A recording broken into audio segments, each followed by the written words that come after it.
Hello, my dear students. Myself, Sanjay Kumar Tiwari.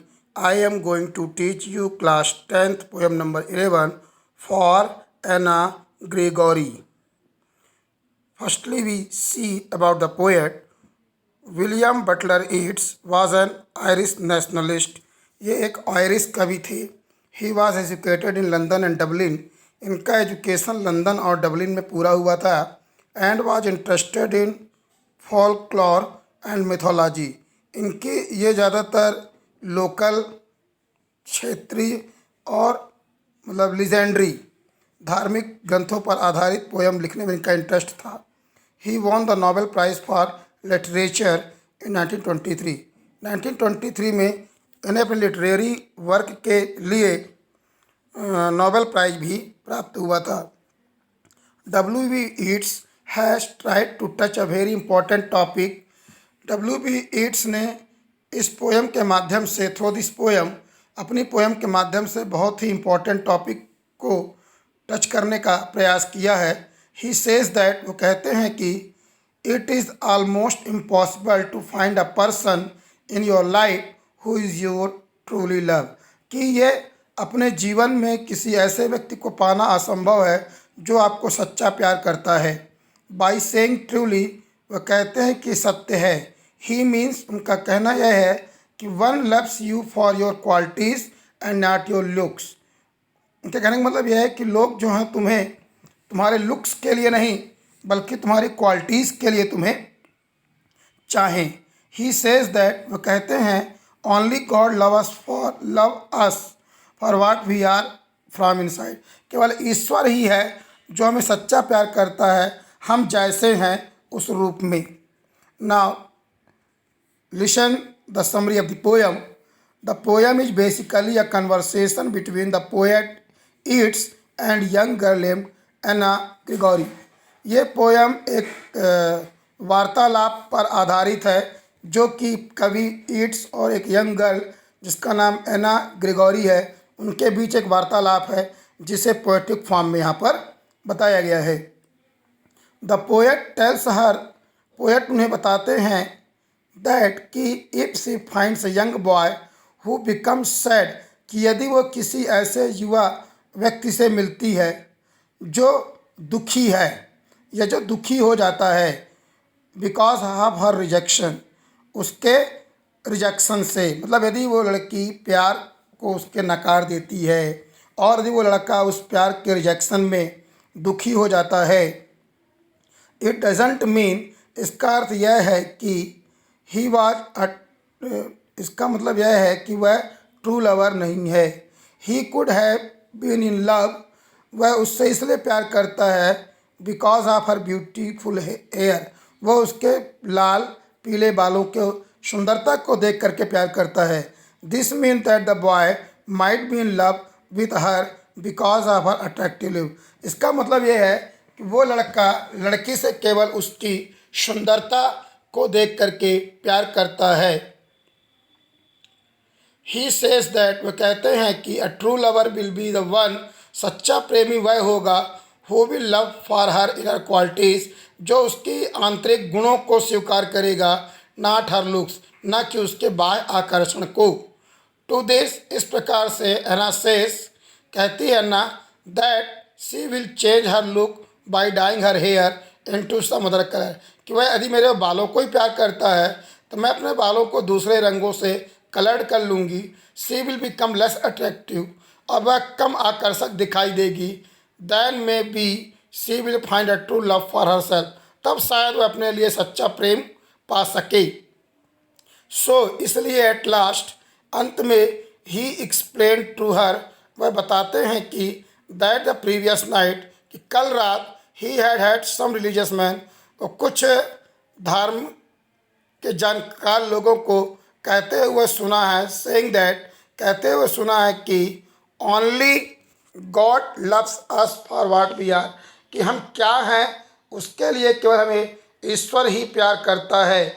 This means that, इसका तात्पर्य है कि God never loves us for look, कि हमें भगवान बाहरी सुंदरता के लिए नहीं बल्कि इनर ब्यूटी के लिए प्यार करता है।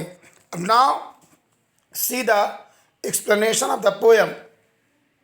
Never shall a young man thrown into despair by those great honey-colored ramparts at your ears love you for yourself alone and not your will, your yellow hair. इसमें डिफिकल्ट वर्ड देखें, disappear sadness, रैम्पर्ट जैसे किले की ऊंची ऊंची दीवारें होती हैं तो हाई वॉल्स के लिए रैम्पर्ट कहा है किले की. This poem is conversation between the poet and girl named Anna Gregory. यह पोएम कवि और एना ग्रेगोरी के बीच कन्वर्सेशन पर बेस्ड है. The poet says to the girl, कवि लड़की से कहते हैं कि a young man can become hopeless, वह व्यक्ति जो निराश हो गया है या निराश हो जाता है, if you will reject him, यदि तुम उसे प्यार को ठुकरा देती हो और वो निराश हो जाता है. But this doesn't mean that he had true love for your in his heart. इसका मतलब यह है कि वो तुम्हें सच्चे माने से दिल से प्यार नहीं करता है. It because you have beautiful hair, वह तुम्हारी बाह्य सुंदरता के लिए पसंद करता है जो तुम्हारे बाल हैं. Which he had fallen in beautiful hair with which had fallen in love, वो तुम्हारे बालों के सुंदर बालों को तुम्हारे चेहरे पर देखकर शायद वह प्यार में आसक्त होता है. The girl has very beautiful hair, क्योंकि इस लड़की के बाल बहुत सुंदर हैं. They fall on her ears, वो उसके कानों से गिरते हुए के सामने की ओर लटके हुए हैं. And seemingly protect them just like boundary wall protect for board, और ऐसा लगता है जैसे किले की दीवारें किले को प्रोटेक्ट करती हैं तो बाल उसके चेहरे को प्रोटेक्ट कर रहे हैं. सो इसलिए here the poet is pointing out, यहाँ पर पोएट बताते हैं कि रियलिटी विच में people facing during their year, इस तरह की सत्यता जो लोग हैं अपने यूथ में फेस करते हैं. That they are liked by opposite gender, सामान्य रूप से लोग अपने विपरीत जेंडर की ओर आकर्षित होते हैं. That they not because of their inner beauty, वो उनके आंतरिक गुणों के लिए नहीं बल्कि देयर अपीयरेंस, उनके स्वभाव होता है एक उम्र में लड़का हो लड़की एक दूसरे के प्रति आकर्षित होते हैं. तो ये आकर्षण उनके आंतरिक गुणों का नहीं बल्कि बाय अपीयरेंस का होता है. Now next stanza. But I can get a hair dye and set such color there, brown or black or carrot, that young man in despair may love me for myself alone and not my yellow hair. Anna replies, Anna जवाब देती है that she has a nice solution to this situation, कि उसके पास ऐसी स्थिति के लिए एक हल है. She can dye her hair, वो अपने बालों, यदि वो मेरे बालों के रंग को प्यार करता है तो मैं अपने बालों के रंग को बदल दूंगी. इनटू ब्लैक, ब्राउन और कैरेट, या तो काले में, भूरे में या कैरेट कलर में. This will no longer make her look less attractive, जिससे उसकी सुंदरता कुछ कम हो जाएगी, तो उसकी सुंदरता बहुत देर तक नहीं रहेगी. देन मे बी, तब शायद she will find the young man, तो शायद एक अच्छे ऐसे युवक को पाए who will love her inner beauty, जो उसकी इनर ब्यूटी से उसे पसंद करे. एंड नॉट देयर अपीयरेंस, न कि उसके बाहर दिखावे को. I heard an old religious man but yesternight declare that he had bound a text to prove that only God my dear could love you for yourself alone and not your yellow hair. Easter night, previous night. After hearing Anna Gregory को सुनने के बाद the poet says that, कवि कहते हैं, he had heard an old religious man से, उन्होंने एक बूढ़े धर्म प्रचारक व्यक्ति को कहते हुए सुना है कि he could prove a fact, वह बात को सत्य साबित कर सकते हैं किताबों में. That he had found in some religious book, जो उन्होंने कुछ किताबों में पढ़ा है. वो कहते हैं कि मैं कुछ धार्मिक ग्रंथों के आधार पर ये प्रूव कर सकता हूँ.